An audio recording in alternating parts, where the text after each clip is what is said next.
Bonjour à tous.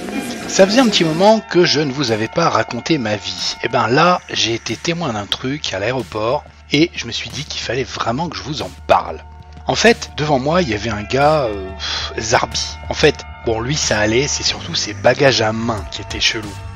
Il avait deux sortes de caisses, genre, vous voyez, les caisses dans lesquelles on transporte un chat. C'est tout, rien d'autre. Alors forcément, le gars au contrôle lui demande ce qu'il y a dans la première caisse.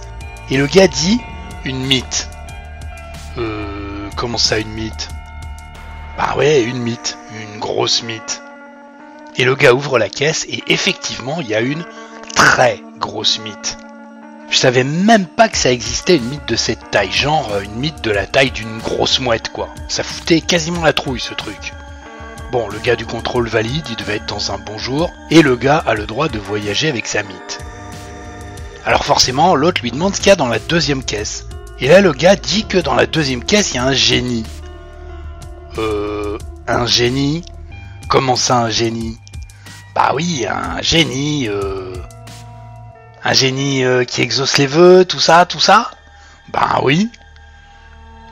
Bon, le gars du contrôle, forcément, il fait ouvrir la caisse. Et effectivement, dans la caisse, bah il y a un génie. Genre génie d'Aladin quoi, mais en version un peu plus moderne.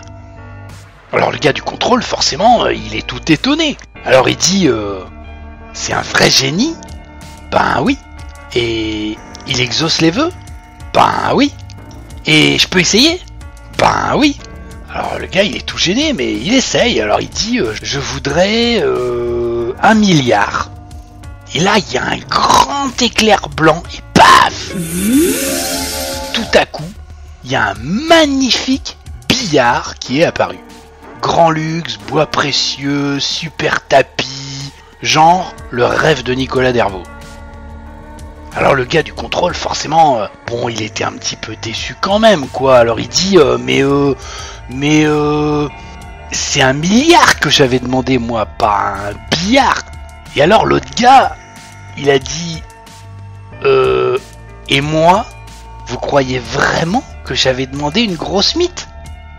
Alors forcément, je vous entends d'ici. Vous vous demandez ce que ça vient foutre sur un site consacré au poker et encore plus au coaching. Ben, réfléchissez.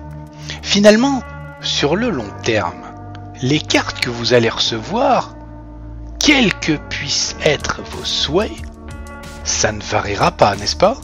Vous aurez des paires en main dans 5,96% des cas, vous toucherez vos tirages quintes dans 32% des cas si vous payez un all-in au flop, et vous gagnerez vos 80-20 dans 80% des cas.